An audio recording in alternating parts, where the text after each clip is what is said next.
एक गांव में एक जमींदार राम रतन सिंह अपने बूढ़े नौकर रामू के साथ रहते थे। गांव के लोग जो कर देते थे उससे ही उनकी जिंदगी अच्छी तरह व्यतीत होती थी। उनके पास था उनके दादा के द्वारा उन्हें दी गई एक बहुत बड़ी दीवार घड़ी। उस घड़ी में उस जमींदार के प्राण बसते थे।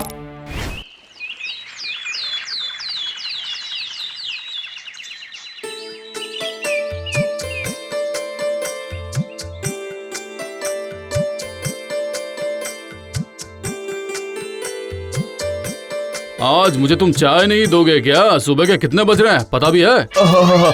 अरे मालिक, धत्तेरी की आज फिर से देर हो गई है। मालिक को सब पता होता है कि कब कितना बज रहा है। मुझे ही याद नहीं रहता है। क्या तुम्हें ये पता नहीं कि रामू की घड़ी देखे बिना भी मुझे समय का ज्ञान रहता है?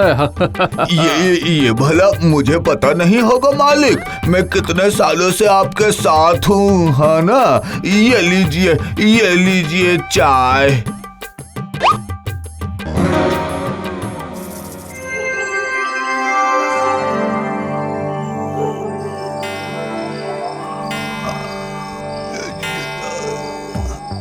अरे रामू, अभी सारे दरवाजे क्या मुझे खुद जाकर बंद करने पड़ेंगे? हाँ, रात के 9 बज चुके हैं।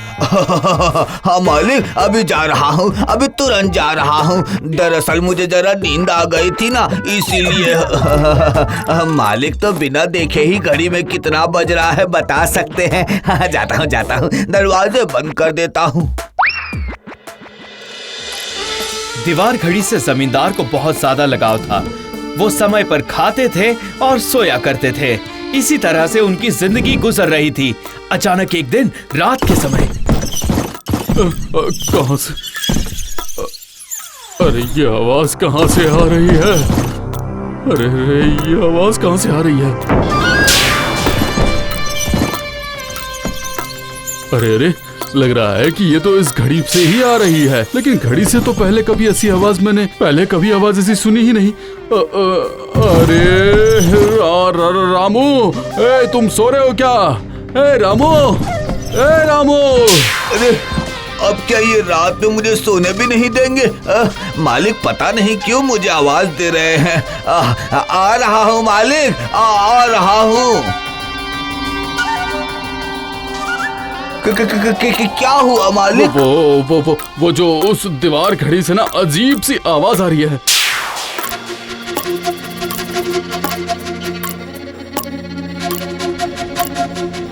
कहाँ मालिक? मुझे तो कोई अजीब आवाज सुनाई नहीं दे रही है। बेवकूफ कहीं का, कान नजदीक ले जा, कान पास में ले जाओ। लेकिन मुझे तो कानों से तो कोई भी अजीब आवाज सुनाई नहीं दे रही है मालिक। वो जरा मेरा बड़ा वाला टॉर्च लेकर आओ। जल्दी जाओ, जल्दी जाओ।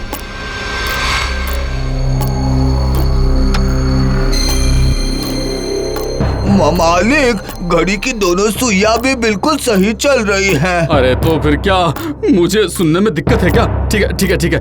अभी तुम जाओ।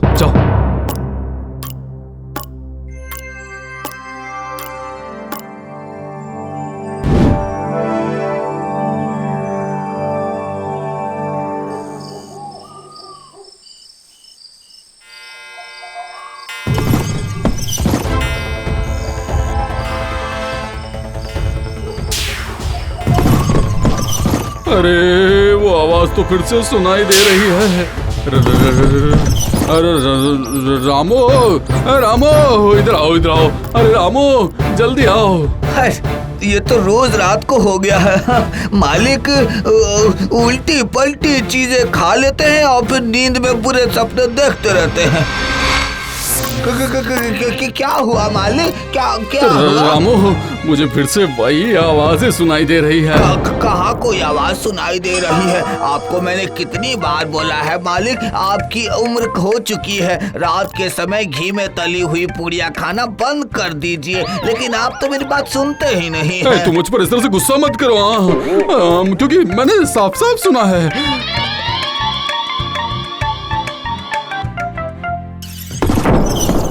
ये देखो, फिर से शुरू हो गई, फिर से। ओह, अब मैं भला कैसे सोऊंगा? नहीं नहीं नहीं नहीं नहीं नहीं, मुझसे अब ये आवाजें बर्दाश्त ही नहीं हो रही हैं। अच्छा तो फिर क्या ये घड़ी मुझसे कुछ ये बोलना तो नहीं चाहती होगी?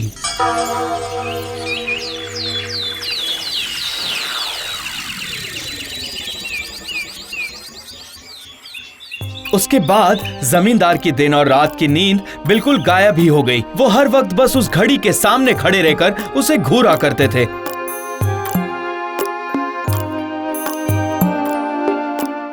मालिक, ओ मालिक, दिन भर बिना सोए आपकी आंखों के नीचे काले दाग हो गए हैं मालिक।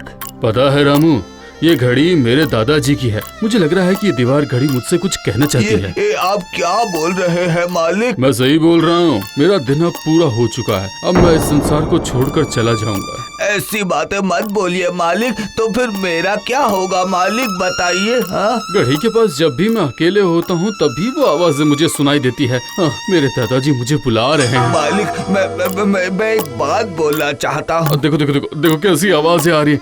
ठीक ठीक ठीक, तो तुम्हें सुनाई दे रही है? मालिक, वो मैं बोल रहा हूँ कि इस घड़ी में जरूर कोई भूत घुस आया है। तो क्या मैं किसी ओझा को बुला लूँ? हाँ, ये तुमने बिल्कुल सही कहा।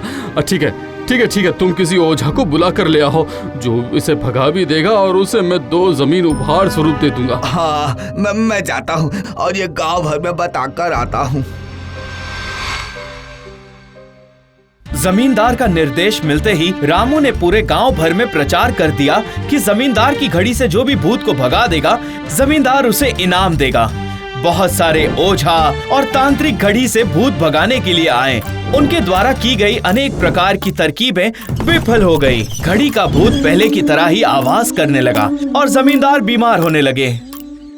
वो घड़ी का भूत जमींदार को मारने के बाद ही शांत होगा। हाँ, सही कहा, वरना इतने सारे ओझा भला नाकामयाब होते क्या? बोलो। यही तो चिंता की बात है। लग रहा है कि ये मामला अब मुझे भी देखना पड़ेगा।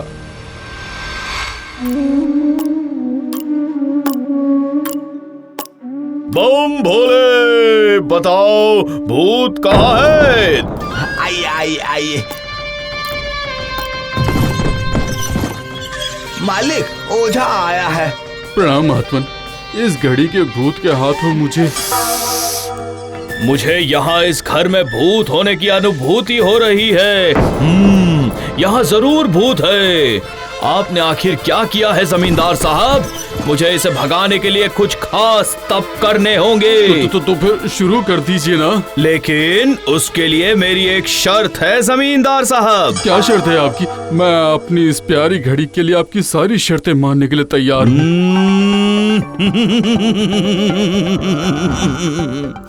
मैं एक साधु हूँ। मैं तंत्र मंत्र और साधना करके अपना जीवन व्यतीत करता हूँ।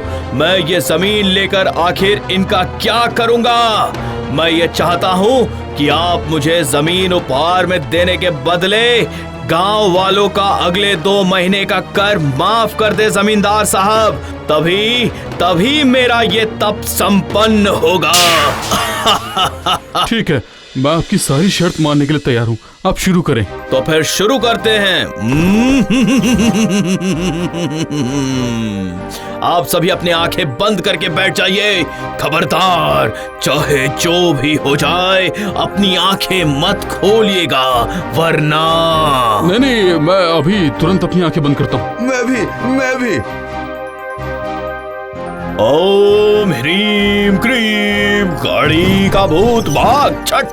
ओम ह्रीम क्रीम घड़ी का भूत भाग छठ। भाग। मैंने जो सोचा था इसमें तो वही निकला। अरे भूत अजय, मुझे बचाओ। अरे भूत।